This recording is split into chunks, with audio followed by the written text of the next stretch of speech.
Amigos, amigas, sean todos ustedes bienvenidos una semana más a este su programa Café para Dos. En la vida, a veces, por circunstancias, por cuestiones que nunca imaginamos que nos puedan ocurrir, nos encontramos con personas que marcan nuestra trayectoria.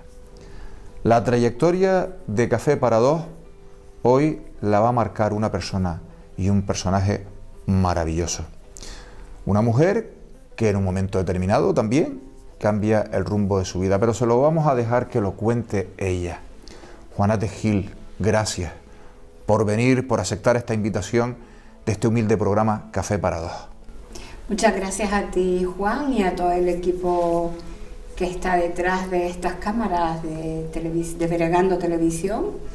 Y yo encantada de conversar contigo, más que contar, me gusta que me pregunten, porque si me dejas a mí, el ovillo se echa a correr y enseguida... Lo sabemos, eres de palabra fácil. Una mujer que nos viene desde lejos, desde el punto alto de la isla, donde se respira el aire más puro, donde la comida tiene que saber a gloria, según dice nuestro compañero José, desde Artenara. Pero Juanate Gil no siempre ha estado en Artenara. Juanate Gil, como ella misma dice, era una urbanita, nacida en el seno de una familia súper atareada, con negocios. ¿En qué entorno naciste y creciste, Juanate? Pues mira, por accidente, como se suele decir, nací en la clínica de Santa Catalina y bueno, como fue una cesárea, pues a mi madre la tuvieron como 8 días en el hospital, aprovecharon, me bautizaron en Las Palmas y luego ya para arriba, para Artenara. Para Artenara. En donde estuve hasta que cumplí 13 años, terminé la primaria y ahí yo siempre quería irme a Artenara, porque siempre sentía un corazón más urbanita, más social, más de estar en lugares donde hubiese mucho tránsito, mucho tumulto y poder tener otras posibilidades de no sé, ir a un cine, a un teatro, poder conocer a más personas y tener más posibilidades. Porque tu espíritu era inquieto. Efectivamente. Luego... Y no es que el pueblo se me quedara chico, por favor. Hombre, claro. No. Lo que pasa que, bueno, yo soy especialmente inquieta y me gusta siempre experimentar muchas cosas. Los más grandes artistas de Canarias han tenido que volar lejos, ¿no? Como nuestro amigo José Vélez, como nuestro amigo Alfredo Kraus, etcétera, etcétera, ¿no? Juanate se va a la ciudad. ¿En qué entorno te desenvuelves en la ciudad cuando bajas? Bueno, yo me voy, el primer año pues estuve en un colegio de monjas. Caramba. Sí, en una residencia de monjas y estudiaba afuera, ¿no? La verdad que fue un año de una experimentación muy interesante, ¿no? Porque ahí no solamente estaba la parte de aprender lo que es el conocimiento, sino que además había otro tipo de formación que era una formación más artística, ¿no? Desde el punto de vista de mover las manos. Bien. Porque mover las manos te ayuda también a conectar con tu alma. Entonces... ¿Qué te enseñaban? Las monjas me enseñaron a bordar. Caramba, en esa época se bordaba muchísimo. Se bordaba mucho. Y recuerdo uno de los primeros regalos que le hice yo a mi madre fue precisamente un mantel que bordé en el colegio para ella. ¡Qué maravilla! Sí. ¡Qué maravilla! Lo recuerdo. Y bueno, el siguiente regalo, ahora por hablar de regalos, que le hice a mi madre fue una sopera que compré con el primer sueldo que yo gané. Y fíjate, lo gané en Radio ECA.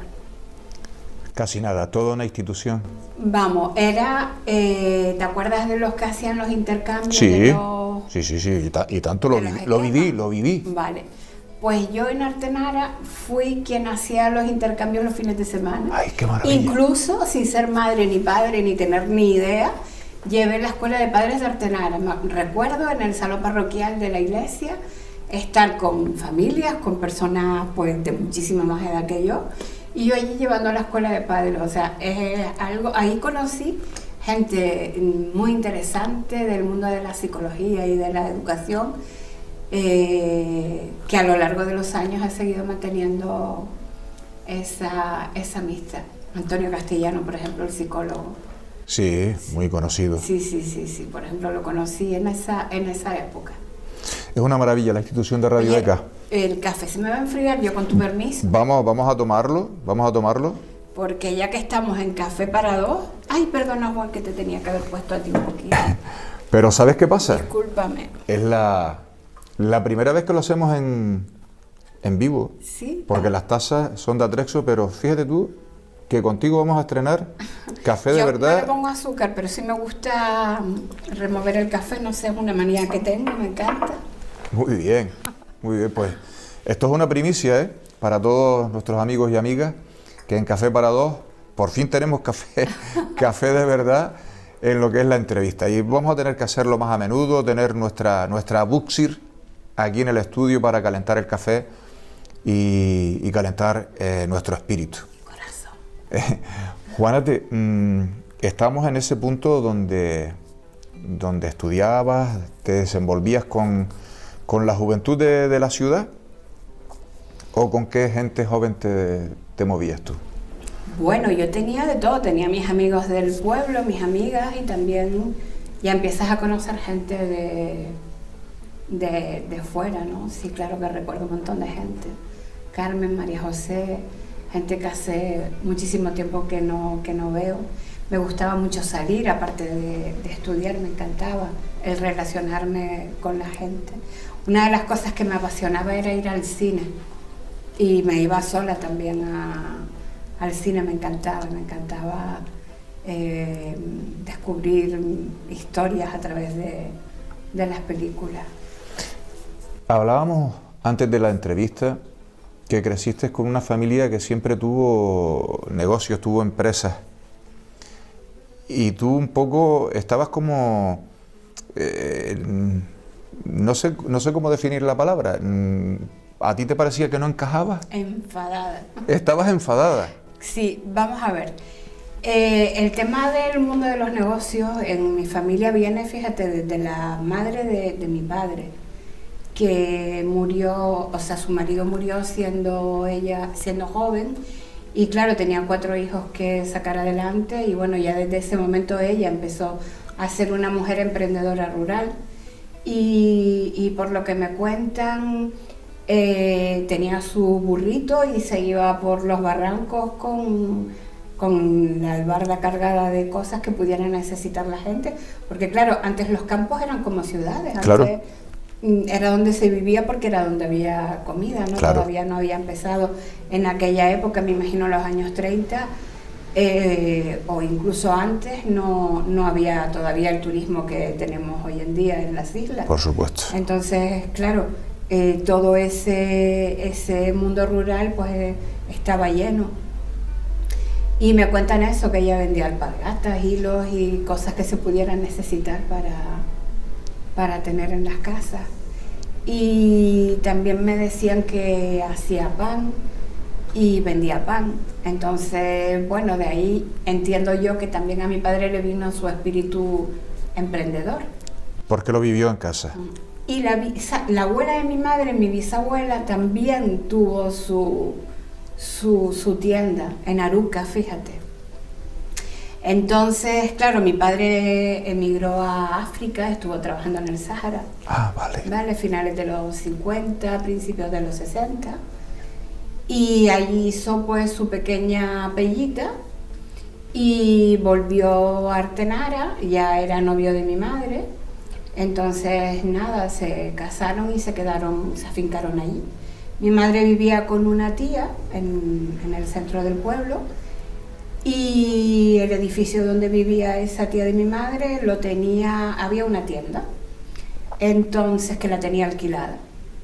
Entonces habló mi padre con el señor que tenía la tienda, le ofreció un dinero para ellos poder poner allí su negocio.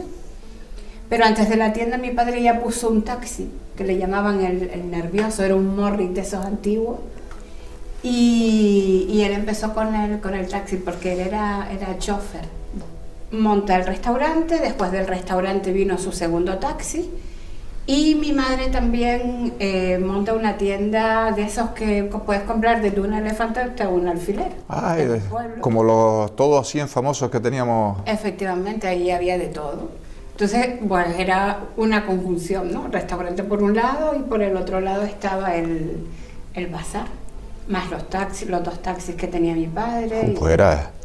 Entonces, bueno, pues la infancia más o menos fue en ese entorno, mundo, sí, ¿no? Ese sí. entorno de negocios, de gente trabajadora, de gente muy volcada. Recuerdo mucho lo que mi padre decía, porque claro, imagínate que cerraban un poquito a mediodía para comer y alguien tocaba porque necesitaba algo y yo como niña pues me enfadaba, ¿no? Y mi padre decía... Encima que te vienen a traer el dinero a tu casa, que no tienes tú que salir a buscarlo. Claro. Vale, yo no lo entendía y es verdad, hoy en día que yo tengo mis negocios pues lo entiendo, ¿no? O sea, la gente viene a traerme el dinero. Y te lo decía un hombre que atravesaba el desierto. Efectivamente.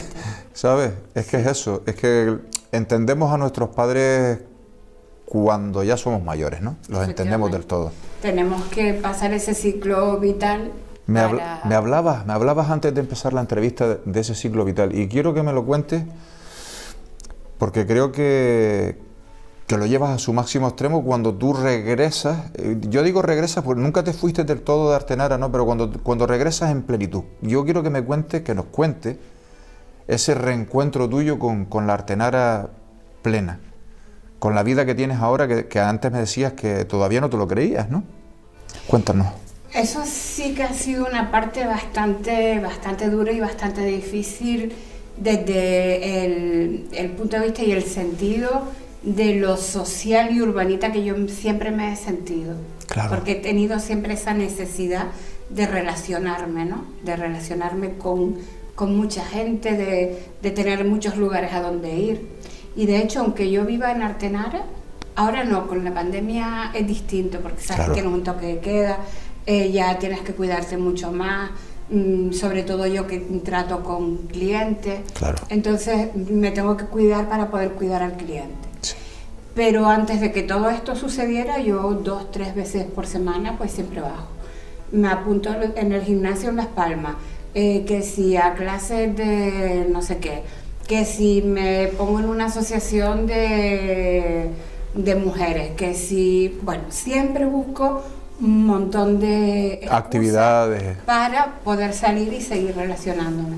Y eso es algo que hoy, por ejemplo, y en estos días atrás, estaba yo un poco reflexiva, ¿no? Porque he pasado de esa sociabilización a estar ahora como más en soledad, como más sola, con menos salida, pero claro, tampoco puedes porque... que si te ponen un toque de queda a las 10 de la noche, pues a qué hora tienes que salir para Artenara. O aunque te lo pongan a las 11, siempre estás muy justa con eso, ¿no? Y aparte tienes que cuidar mucho a dónde vas, a dónde no vas, si vas a un cine, cómo vas, las medidas. Es complicado. Bastante complicado. Artegalla. Artegalla es... ¿Cómo surge? Artegalla, vamos a ver, Juan. Esto es un ciclo. Es como una especie de U, ¿vale? Tú naces y te mueres. Y mientras vas viviendo. Esa curva. Claro, la curva. O sea, tu niñez, tu adolescencia, hasta que empiezas tu madurez y hasta que te vas, ¿no? Entonces, parece que es como si volvieras a repetir lo del principio. Entonces, aquello que yo de pequeña no aceptaba, que era estar en Artenara, es como si la vida de repente dice, bueno, pues te cojo. Yo siempre he puesto el símil de me cogió por los codos, me levantó de la ciudad y me puso allí. Recuerdo que los 3 primeros meses que yo estuve en Artenara, o sea, el primer día fue una locura, ¿no? Porque yo decía, Dios mío, es que no me puedo creer que yo esté aquí. Es que no, pues no es donde yo quiero estar. Y me tocó aceptar durante 3 meses que tenía que quedarme en Artenara. No sabía para qué, pero tenía que quedarme, tenía que vivir ahí. ¿Notabas que algo te retenía? Era como si tuviera que experimentar todo aquello que yo no había querido, o el reproche que yo siempre le había hecho a mis padres porque siempre trabajaron mucho, ¿vale? Es como si yo lo tuviera que estar viviendo ahora para poder entender y perdonar. Pues muy bien, ¿no? ¿Vale? Porque yo siempre le tiraba en cara a ellos el no tener una vida familiar como la podía tener cualquier persona, ¿no? O sea, un horario de trabajo, una comida en familia, una sobremesa de televisión, pues lo que hace una familia que tiene un horario de trabajo, los fines de semana pues para disfrutar, ¿sabes? Tener otro contacto. Entonces son cosas que yo de pequeña no viví y siempre las reproché. Quizás porque somos de una época en la que todo el mundo trabajaba tanto y nosotros éramos tan jóvenes que no nos dábamos cuenta. Yo no sé si es eso, pero son anhelos que tenemos, de cosas no vividas y que nunca, y al no conocerlas, a lo mejor en tu desarrollo de vida posterior tampoco las puedes vivir en plenitud, porque no las has vivido, no las has experimentado y las desconoces. Entonces, claro, haces las cosas lo mejor que puedes y de la manera que sabes. Yo quiero que le cuentes a los que nos están viendo y escuchando, vamos a vender Artegaya, vamos a vender tu entorno. ¿Qué podemos encontrarnos cuando llegamos a tu templo? Bueno, Artegaya es una filosofía. Bien, vale. Eso es lo primero. Artegaya es una filosofía porque Artegaya surge un día que mis padres empiezan a hablar de, oye, a ti te toca esto, a él le toca aquello y a la otra le toca lo otro. Un reparto. Entonces a mí me toca una finca. Vale. Y en esto que está jugando y dice, bueno, pues yo a esa finca le voy a poner un nombre. Y entonces se me ocurrió hacer una lluvia de ideas y una de las ideas que me llegó fue Gaia. Nunca había escuchado la palabra Gaia, y mira que es mitología griega, que más o menos lees, y filosofía y demás y tal, pero nunca me había... Entonces buscas, aquello de Gaia te resuena, buscas y ves que Gaia es la diosa de la tierra. Uh-huh. ¿Vale? Oye, pues qué mejor nombre para una tierra que se llame Gaia. Recuerdo que por aquella época yo me estaba formando como coach en el Instituto Europeo de Coaching en Madrid. Y entonces, al principio yo empecé haciendo coaching en despacho, normal. Pues lo normal para que un proceso lleve su tiempo, pues sea efectivo, pues son más o menos unas 6 sesiones. Entonces, bueno, antes de subirme a Artenara, empecé a salir con mis coaches a la playa. Al estar haciendo el coaching en Las Palmas, pues empecé a llevarlos a la playa y empecé a hacer cosas fuera de despacho o en parques así un poco grandes, tipo el Juan Pablo I o Juan Pablo II. Y aquello era diferente, había otra magia a la hora de acompañar a mis coaches. Total, que cuando me tengo que ir a Artenara, las circunstancias me llevan para allá. Dije, bueno, pues bajo y subo y sigo haciendo el coaching en Las Palmas. Y de repente un día dije, ¿y por qué no hago coaching en la naturaleza? ¿Y qué hacía? Pues en vez de hacer 6 procesos, o sea, 6 sesiones, pues empezaba por la mañana y terminaba por la tarde-noche con el coaching. Pero era como un viaje que tenía que hacer la persona. Desde el momento que la persona pedía mis servicios, ya yo le empezaba a marcar pautas para que el llegar hasta mí, ese camino, fuera un camino, ¿vale? Un camino de interiorización, una búsqueda de ¿para qué voy? ¿Qué necesidades tengo? ¿Vale? ¿Qué me voy a encontrar? y sorprender después con todo, ¿no? Ya recibe, preparaba un desayuno, hablábamos, nos poníamos un poco en sintonía para ver cómo venía la persona, su sentir, y poder yo también entender y empatizar con la persona, ¿no? Y después ya emprendía el camino hacia la montaña, hacia el campo. Y bueno, siempre no era igual, también me dejaba un poco fluir de las necesidades de la persona. Entonces un día ibas a lo mejor al Pinar, otro día podía ir a la Mesa de Acusa, otro día pues tocaba otra zona, a lo mejor otro día pues tocaba ir a ver a una persona mayor que vivía sola. Entonces ahí cuando alguien estaba con aquella congoja de que se sentía muy solo, que quería compañía y tal, pues el hecho de llevar, por ejemplo, a ver a esta persona que vive sola y que tiene un montón de años y que no necesita nada, pues le hacía también ver un tip diferente, ¿no? O sea, realmente esto sí es soledad, no es lo que yo tengo. Claro. ¿Vale? O le mostraba una casa en medio de la montaña que allí no vivía nadie, o sea, no tienes a nadie a tu alrededor. Y entonces, bueno, son cosas que son los clips esos que te hacen después cambiar y ver las cosas de otra manera. Y después también había otra historia, y es que si te das cuenta, naturaleza y cultura están separadas, ¿vale? Y por eso hay un montón de frustraciones en las personas. Entonces, el conectar con la naturaleza es conectar contigo, porque tú eres naturaleza. Y ahí es cuando yo introduzco la finca también en mis mentorizaciones y en el coaching, ¿no? Entonces empiezo a plantar, otros recogían, otros regaban, otros deshiervaban, y qué bonito. Un poco eso, ¿no? Y bueno, la galla, va surgiendo. así se llamaba la finca, pues va dando sus frutos.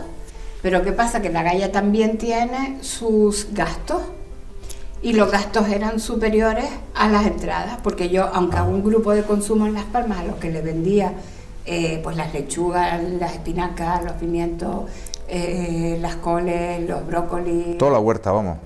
Todo eso no te da para el gasto que la finca tiene de agua y todo eso. Y bueno, pues se me ocurre empezar a hacer mermeladas, conservas y demás. ¿De qué hacías las mermeladas? Pues de lo que la finca iba dando. Por ejemplo, en mi finca hay nísperos, pues una mermelada de nísperos. Qué cosa más rica, o de Dios mío. pera, o no sé, o calabacines que estuvieran dando, pues hacer una mermelada de calabacines.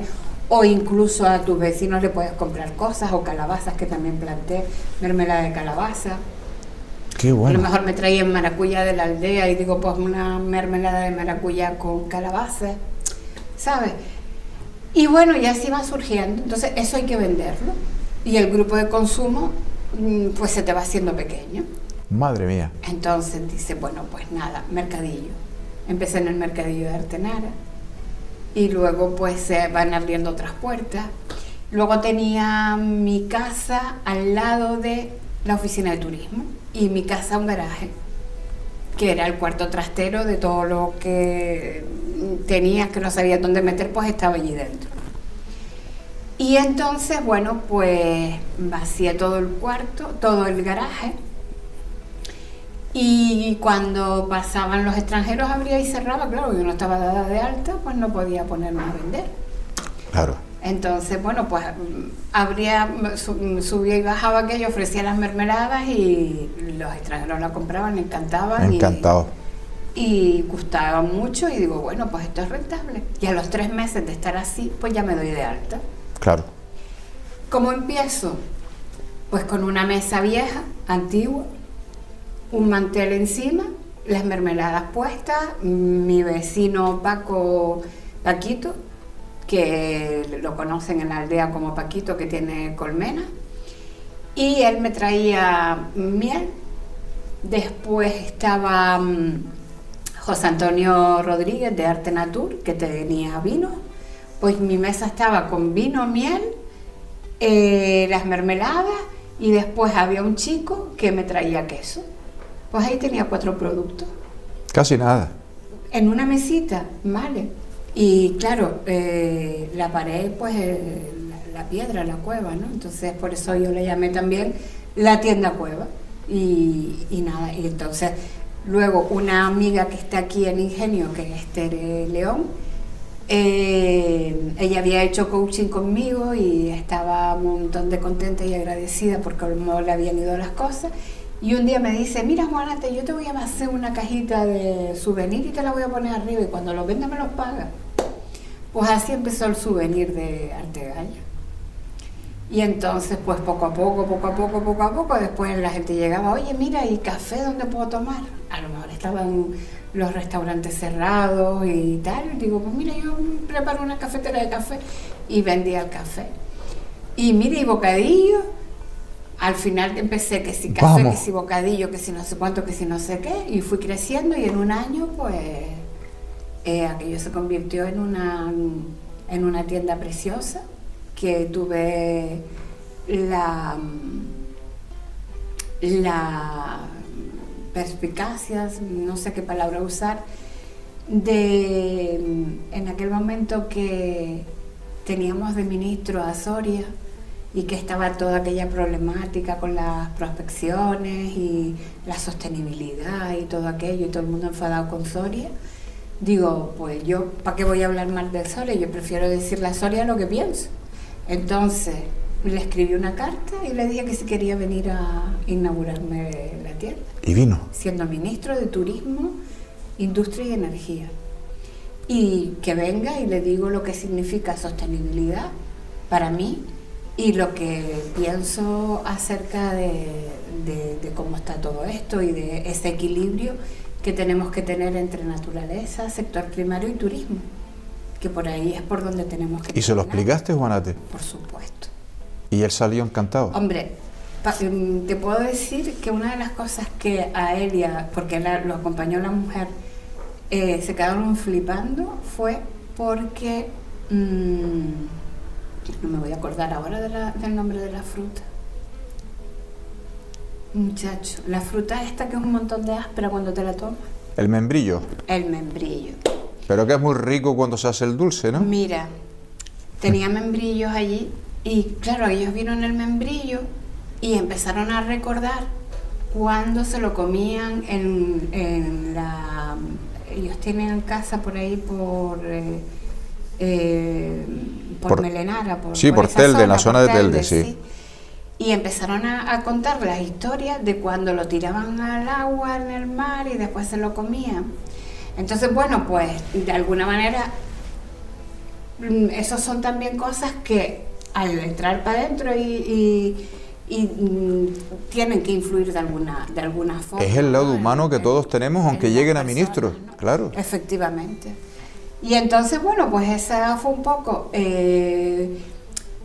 la gente me criticó porque me decían, vamos a ver, tú presumes de vender kilómetro cero, producto de proximidad, y después te traes a una persona que está en contra de la sostenibilidad y todo esto a inaugurar. Y la verdad que lo bueno era eso, o sea, claro. Yo prefiero decirte directamente a ti lo que pienso en vez de hablarlo contigo, que sé que a él no le va a llegar. Y enfrentarme, ¿no?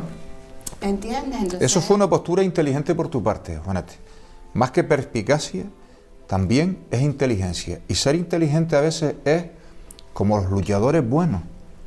Los luchadores buenos, que son pequeñitos, bajitos y de menos cuerpo, cuando se enfrentan al luchador con muchísimo cuerpo, aprovechan la fuerza del luchador grande para llevárselo a su terreno. Claro, la estrategia. Pues ahí fuiste muy buena luchadora. Estás embregando televisión, además. No, y fue difícil porque tampoco hubo mucha aceptación en aquel momento por parte de los políticos del pueblo, porque eran de la oposición. De otro signo, bueno. Claro, y entonces pero te recuerdo que hubo una época, siendo Guasimara alcaldesa, que gobernó gracias a que tenía al otro partido también, porque no tenía mayoría absoluta en aquel momento. No recuerdo bien el año que estaban los dos partidos gobernando. Sí, el alcalde viejo le sirvió de apoyo a la alcaldesa más joven de España, que en aquel momento era Guasimara. Ya. O sea que la historia hay que decirlo así. Y bueno, pues tuve esa oportunidad, que viniera José Manuel a inaugurar la tienda, y aquello pues también fue un poco de posicionamiento, claro, ¿no? Que te va situando, te va colocando. Y la tienda, bueno, pues también había que rentabilizarla, y emprender en el medio rural también es bastante difícil, y una de las cosas importantes que tienes que hacer es tener una mirada un poco más global y periférica. Entonces yo lo que hacía, que ya me venía de antes, de cuando estaba en la ciudad, fue empezar a organizar actividades en la naturaleza como empresa de turismo activo. Entonces yo ponía Artegaya como punto de encuentro. Claro. Y fui un poco pionera también en ofrecer excursiones diferenciadas, ¿no? Por ejemplo, observación nocturna, ir a mirar las estrellas, o ir a ver Perseidas, o por ejemplo adentrarte en el Pinar con un micólogo para conocer las diferentes setas que nos esconde el Pinar de Tamadaba, que hay más de 100 variedades, ¿no? Ah, no lo sabía, ¿eh? Sí, y bueno, hacía muchas salidas muy diferentes a la oferta que estaba en ese momento en el mercado, ¿no? Hacer un combinado de una caminata, un senderismo nocturno con lo de las estrellas, por ejemplo, y pasarme cosas súper curiosas como organizar para ir a ver las Perseidas, y resulta que esa noche hubo una tormenta tremenda y lo que vieron fueron cientos de rayos que cayeron en la caldera de Tejeda, en la cuenca de Tejeda. Tampoco está tan mal. Entonces son cosas que bueno, que van surgiendo, que van saliendo, que están ahí, y bueno, de alguna manera pues siempre se habla de Artegaya, ¿no? Y así voy creciendo, ¿no? Lo que es la tienda, las mermeladas, el turismo activo. Y luego pues falleció mi hermano, y al año de fallecer él, la gente que tenía arrendado el restaurante de mi padre lo deja. Mi padre también había fallecido, y entonces mi madre me propuso coger el restaurante de la plaza. Y lo cogí. La verdad que el cambio ha sido horroroso, porque pasé de estar en una filosofía de slow, una filosofía de lo tranquilo, de lo suave, ¿no? De sí, de aquí no hay prisa, a meterte en una vorágine de estrés, de un montón de gente, de hay que sacar mesas, hay que doblar mesas. Pues lo que es la hostelería y restauración, efectivamente. Es que es así. Y me he vuelto estos 3 años súper loca desde el punto de vista de querer dar un buen servicio, de querer estar en continua mejora, y al final terminas tirando la toalla, porque por más que te esfuerzas, al final no lo consigues, porque cuando no es A es B, y cuando no es Juana es la hermana, y siempre hay algún fallo, siempre, por más que me esfuerzo. Me he buscado gente que me asesore, gente que me forme al personal, que me formen a mí, porque yo creo que también tengo que estar preparada para poder dirigir y poder llevar un equipo de trabajo. Yo he tenido hasta 7 personas trabajando. Claro. Vale, 2 locales, la gastrocueva, porque la gastrocueva crece, ya pasa de un epígrafe de comercio al por menor a bar cafetería. Claro. Vale, entonces ahí tienes comercio al por menor y bar cafetería, porque yo sigo vendiendo producto local, aparte de la comida. Y luego arriba, pues ya el epígrafe como restaurante, luego también dar de alta a las mermeladas con tu registro sanitario y con toda la historia. Y entonces, bueno, pues para una persona sola es bastante... Es complejo, sí. Es complejo, sí. Bueno, quizás con el tiempo irás delegando cuando tengas personas que estén ahí al pie del cañón, o quizás especializar. Ahora mismo tengo equipo, ¿vale? Ahora mismo tengo equipo. Eso es estupendo. Somos 5 mujeres trabajando, y yo ahora mismo estoy contenta. me ha costado poder llegar a este punto, rezo para que esto siga manteniéndose como está, y de hecho yo necesito más personal, porque los fines de semana tenemos muchísimo trabajo. Se te desborda. Claro, y con el tema del COVID, la gastrocueva la he tenido que cerrar. Bueno, la abro, la cierro, depende de la categoría de alerta que tengamos. El aforo. Claro, entonces voy un poco jugando con eso, pero sí que necesito, porque es un negocio súper bonito, que ahora mismo está cerrado por el tema del COVID y tengo que abrir y para eso también necesito personal. De todas maneras yo me quiero ir allí y arriba que se quede el resto. Antes hablaba de ese coaching con grupos o individuales. Yo quiero, así a bote pronto, ahí te voy a coger a lo mejor en un renuncio, pero quiero que recuerdes alguna anécdota, algo que te haya impactado, alguna persona en la cual haya visto un cambio súper profundo y que te diga, oh, qué satisfecha estoy de lo que estoy haciendo. Mucho, vale, pero hay uno en concreto que era el presidente de una asociación internacional que trabajaba en ayuda en la India, y el área que él llevaba era un área sanitaria, y él lo que promovía era sobre todo dotar a la zona esa de la India donde trabajaban, que querían ayudar, de ambulancias, porque dice que la gente tenía que caminar muchos kilómetros con los enfermos encima. Quería crear un pequeño hospital para que la gente tuviera donde quedarse y mientras se recuperaban, y todo desde el área sanitaria, ¿no? Enfermeros, médicos y demás. Entonces hubo un momento en el que esta persona estaba bastante bloqueada y vino a mí y hicimos ese coaching allí. Y lo recuerdo bastante decaído porque había una serie de circunstancias que se estaban dando en la asociación y él no veía la salida. Y de repente estamos caminando y me dice, ya lo tengo. ¿Y qué fue? Pues sabes que el agua cuando coge el camino va haciendo unos surcos, ¿vale? Pues era un momento en el que vio que habían 3 surcos de agua que iban a uno. Y dice, y no tengo una solución, tengo 3 soluciones y la acabo de ver, y me hizo la señal de los surcos aquellos del agua, ¿no? Pues qué bueno, ¿no? Pues sí. Qué bueno. Juanete, bueno, el tiempo es el que apremia. Queremos seguir contando contigo con cualquier otra cuestión más adelante, pero ahora quiero que te dirijas a tu cámara y lances un mensaje a nuestros telespectadores y ante todo darte las gracias por aceptar nuestra invitación y venir desde tan lejos a explicarnos todo lo que tú haces y a contarnos estas historias maravillosas. Adelante. Bueno, yo creo que Artenara no está tan lejos.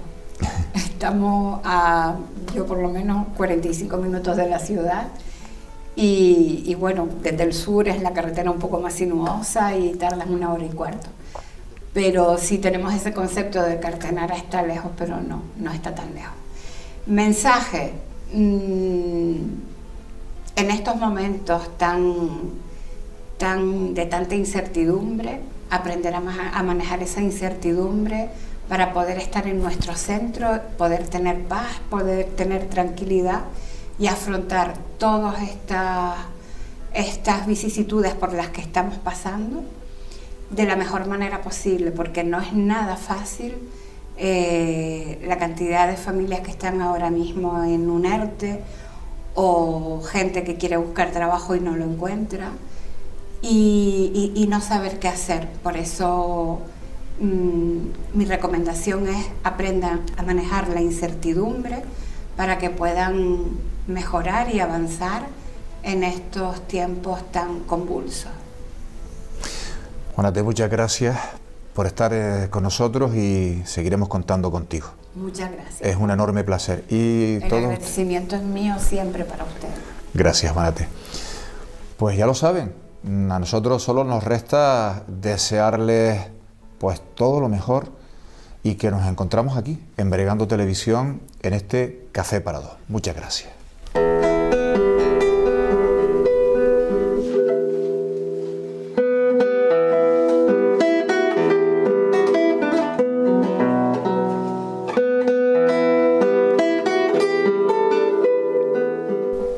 Nuestra persona y nuestro personaje del programa de hoy nos ha venido a dar una gran lección de vida. Nos ha venido a decir que igual que nacemos, morimos, pero antes tenemos que pasar esa curva, esa U, como ella nos ha descrito. Ese reencuentro con aquello que desde la niñez no entendía, pero que ahora, en la cumbre, lo entiende perfectamente. Esa batalla, esa lucha constante, pero esa paz y esa quietud, esa mezcla de tantas cosas, pero siempre con esa amplia sonrisa que nos ha querido mostrar. Gracias, Juana Tejil.